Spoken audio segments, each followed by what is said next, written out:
I am doctor Shailja Pandey and today's topic is melisma और इसको हम हिंदी में कहते हैं झाइयाँ।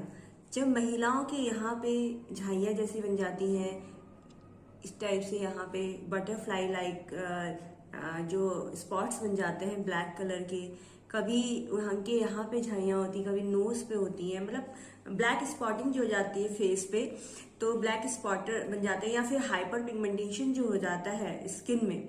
जब हमारी स्किन का कलर जो गेरुआ कलर होता है वो बहुत ज्यादा जब होने लगता है तो वो ब्लैक कलर ले लेता है।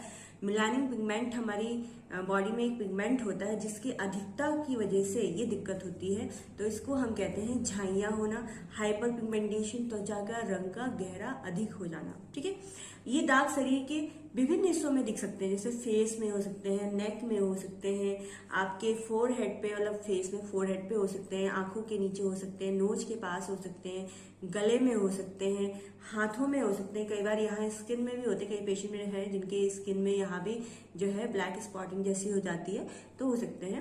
और दाग धब्बों वाली त्वचा को सभी लोगों को इससे परेशानी होती है, सभी परेशान होती है कि मेरी स्किन क्लियर नहीं है। स्पेशली महिलाएं बहुत ज्यादा परेशान हो जाती है क्योंकि उनकी खूबसूरती में ये स्पॉट्स जो होते हैं ग्रहण का काम करते हैं, इसलिए वो ज्यादा परेशान होती हैं और उनके अंदर कॉन्फिडेंस लेवल इंक्रीज हो जाता है। लोगों के सामने जाती हैं तो उनको झिझक होती है। लेंटिगनेस क्या होता है? डार्क स्पॉट्स हो जाते हैं स्किन में जिनका कोई खास पैटर्न नहीं होता है। ठीक है, ब्राउन कलर के होते हैं ये, और ये ज्यादातर ओल्ड एज में दिखाई देते हैं। जब हमारी स्किन पुरानी होने लगती है, जब हम उम्रदार हो जाते हैं, तो ये त्वचा में जो स्पॉट्स बनते हैं उसको हम लेंटिगनेस स्पॉट्स कहते हैं। और ये अल्ट्रावायलेट रेज की वजह से, मतलब सूर्य की जो किरणें होती है उनके एक्सपोजर की वजह से भी स्किन में हो सकते हैं। उसके बाद आता है पिंपल मार्क्स। पिंपल मार्क्स, जब पिंपल्स होते हैं, एक्ने होते हैं किसी भी प्रकार के हमारी स्किन में, और अगर उसमें बैक्टीरियल इन्फेक्शन हो रखा है तो वो पेनफुल हो जाते हैं, तो धीरे धीरे स्पॉट्स जो होते हैं डार्क होने लगते हैं, तो इसे हम पिंपल मार्क कहते हैं। ठीक है, अब फिर आता है post inflammatory hyper pigmentation. Post inflammatory hyper, किसी भी प्रकार की चोट लग गई है या आपके घाव जैसे हो गए हैं या रगड़ लग गई है, बर्न हो गया है या पिंपल्स हो गए हैं, इसके कारण जो धब्बे होते हैं उसे हम पोस्ट इन्फ्लामेटरी हाइपर पिगमेंटेशन कहते हैं। इन्फ्लामेटरी क्यों कहते हैं? क्योंकि वहां पे स्वेलिंग आ जाती है, जैसे कहीं पे रगड़ लगी तो वहां पे त्वचा आपकी सूज जाएगी, इसमें स्वेलिंग आ जाएगी। अगर बर्न हो गया है तो वहां पे फफोले जैसे बन जाते हैं, और पिंपल है अगर वहां पे रेडनेस है, जलन है, पेनफुल है, तो this is a post inflammatory hyper pigmentation, तो इसको हम पोस्ट इन्फ्लामेटरी हाइपर पिगमेंटेशन कहते हैं। अब क्या कारण होते हैं, क्यों होता है मेलिज्मा या फिर झाइयाँ? तो अल्ट्रावायलेट रेज मैंने बताया कि उसके एक्सपोजर की वजह से हो सकता है, एज फैक्टर हो सकता है, ज्यादा एज अगर हो गई है तो उसकी वजह से हो सकता है, हार्मोनल डिस्टर्बेंस हो सकता है, ईस्ट्रोजन प्रोजेस्टेरॉन हार्मोन्स में अगर डिस्टर्बेंस हो जाता है तो सनलाइट के संपर्क में आने पर क्या होता है, मिलानिन पिगमेंट्स बहुत ज्यादा बनने लग जाता है, तो उससे जो है दिक्कत हो जाती है महिलाओं को। अब क्या होता है, इससे धब्बे पड़ जाते हैं। फिर प्रेगनेंसी के टाइम पे मिलानिन पिगमेंट ज्यादा बनने लग जाता है, मेलिज्मा की दिक्कत हो जाती है। और पोस्ट इन्फ्लामेटरी हाइपर पिगमेंटेशन मैंने बताया PIH, जैसे घाव हो जाना, सोराइसिस होना, बर्न, एक्जिमा, एक्ने एंड होती है जाने में कि मेरा फेस अच्छा नहीं दिख रहा है, तो इस टाइप की दिक्कतें होती हैं। तो लोगों को मेंटल स्ट्रेस का सामना भी करना पड़ जाता है कई बार स्किन के धब्बों की वजह से, या स्किन क्लियर नहीं है तो कई लड़कियां जो है डिप्रेसिव कंडीशन में भी चली जाती हैं। तो देखा जाए तो उसका ट्रीटमेंट फिर जरूरी होता है। अब मिलानिन क्या होता है? मिलानिन एक नेचुरल कलर होता है जो कि हमारी स्किन को एक नेचुरल कलर या फिर प्राकृतिक रंग प्रदान करता है। मिलानोसाइट्स जो सेल्स होती हैं उनके द्वारा ये बनाया जाता है।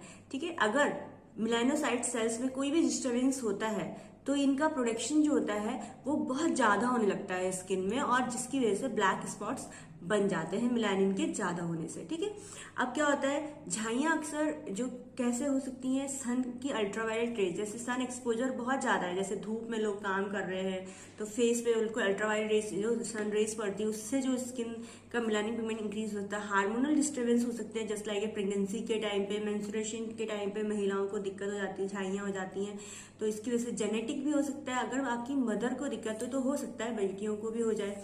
बर्थ कंट्रोल पिल्स जो महिलाएं बहुत ज्यादा खाती हैं उनको भी झाइयों की दिक्कत हो जाती है। उसके अलावा कॉस्मेटिक जो प्रोडक्ट्स का रिएक्शन भी हो सकता है, जैसे केमिकल युक्त हमने क्रीम, पाउडर, ये सब चीजें इस्तेमाल की, या फिर जो महिलाएं वैक्सिंग कराती हैं, वैक्स कराने के बाद भी जो है ये दिक्कत हो सकती है। अगर हम कभी फेशियल कराते हैं पार्लर में जाके और जब महिलाएं वैक्सिंग कराती है तो उसकी वजह से जो दिक्कत हो जाती है तो उसको आप पोस्ट इन्फ्लेमेटरी हाइपरपिगमेंटेशन कहते हैं। ठीक है, अब क्या होता है परफ्यूम्स, हाँ परफ्यूम्स भी बैड इफेक्ट डालते हैं स्किन पे। अगर हम परफ्यूम लगाते हैं और परफ्यूम जो है फोटो सेंसिटाइजर है, अगर फोटो सेंसिटाइजर का मतलब होता है अगर वो मतलब सूर्य की किरणों के लिए या उसके लिए बहुत ज्यादा संकुचन वाला होता है तो उसको हम फोटो सेंसिटाइजर कहते हैं।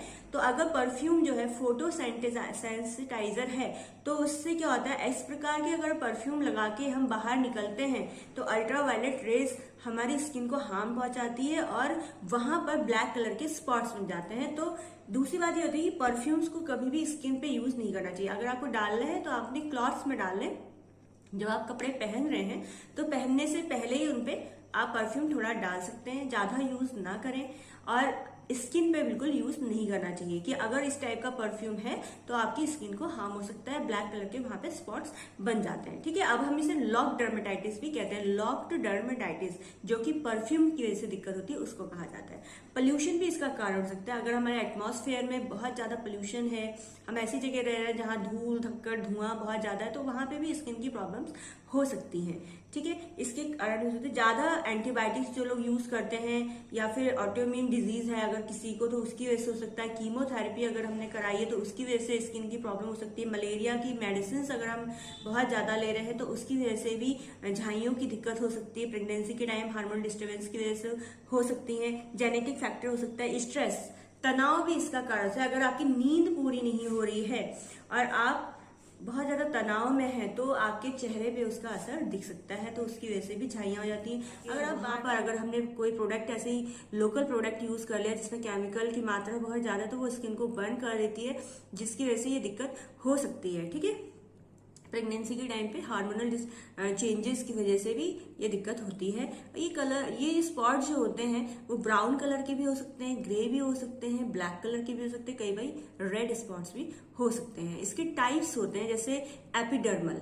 एपिडर्मल क्या होता है कि ऊपर की सतह पर होना, मतलब ये झाइयां जो होती है धूप के कारण हो सकती है। मैंने कहा ना जो लोग वर्किंग होते हैं जैसे धूप में निकल रहे हैं, काम कर रहे हैं तो उसकी ऊपर की स्किन को अफेक्ट करता है अल्ट्रावायलेट रेज, तो उसकी वजह से हो सकता है ये कलर जो होता है जैसे ब्राउन या डार्क कलर के ब्लैक कलर के स्पॉट्स बन जाते हैं और इससे जो छुटकारा पाने में महीनों लग जाते हैं। इससे ये ठीक नहीं होता है बहुत जल्दी वैसे तो।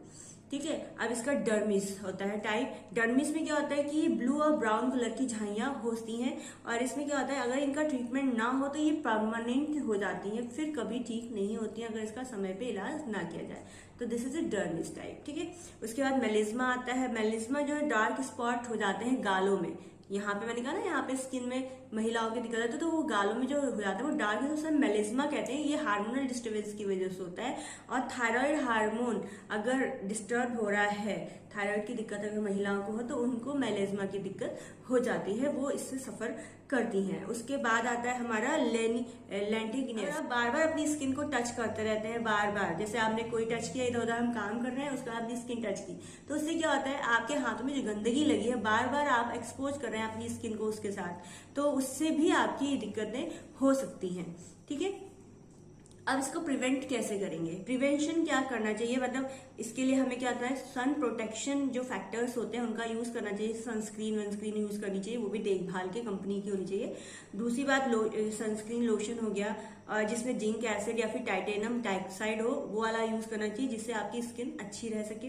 दूसरा एक्स्ट्रा पोन जो नट ग्रास होता है वो यूज करना चाहिए। कैस्टर ऑयल यूज करना चाहिए। ग्रीन टी जो है अच्छा काम करती है, ग्रीन टी यूज करनी चाहिए। एक्सट्रैक्ट विटामिन ई जिसमें हो वैसी चीजें यूज करनी चाहिए। एलोवेरा अच्छा काम करते हैं, एलोवेरा यूज करना चाहिए। पानी बहुत अच्छा पीना चाहिए। हरी सब्जियां खाएं, फ्रूट्स लें, इस टाइप से गाजर पपीता ऐसी चीजें खाएं, ग्रीन टी लें। इस टाइप की चीजें लेने से आपको जो है आपकी स्किन हेल्दी रहेगी। विटामिन सी युक्त पदार्थ लेने चाहिए जिससे आपकी स्किन हेल्दी रहेगी। अब झाइयों के लिए होम्योपैथी में बहुत अच्छा ट्रीटमेंट होता है, उसमें कुछ मेडिसिन के बारे में बताना चाहूंगी जो कि ले सकते हैं। चाइना 30 हो गई, कैलिफाइटम हो गई, कोलोफाइल हो गई, नेट्रम सल्फ हो गई, नेट्रोम्यूर, सल्फर, बेलिस्पर, ये मेडिसिन जो होती है, वर्वेरिस एक्यूफोलियम हो गई। ये सारी दवाइयां जो है स्किन के लिए अच्छी होती है, मगर हम उसी ट्रीटमेंट को अच्छा मानते हैं, जिसमें हम प्रॉपर केस हिस्ट्री लेके पेशेंट को उसके कॉन्स्टिट्यूशन से बेस्ड जो मेडिसिन देते हैं जो उसकी स्किन के लिए बहुत अच्छी होती है और उसको परमानेंटली क्योर कर सकती है। तो इस प्रकार से आपके आसपास अगर कोई डॉक्टर्स हैं, फिजिशियंस हैं होम्योपैथिक, तो आप उनको अच्छे से दिखाकर उनसे कंसल्ट लेके ही दवाइयाँ लें। Thank you so much. आज के लिए इतना ही। नेक्स्ट वीडियो में नेक्स्ट डिजीज के बारे में डिस्कशन करेंगे। अगर आपको मुझसे कोई सवाल करना है तो आप इससे यूट्यूब पे पूछ सकते हैं। कॉल फॉर मी ऐप पे कॉल करके आप उसे डायरेक्ट बात कर सकते हैं, ट्रीटमेंट ले सकते हैं। Thank you so much. Bye bye.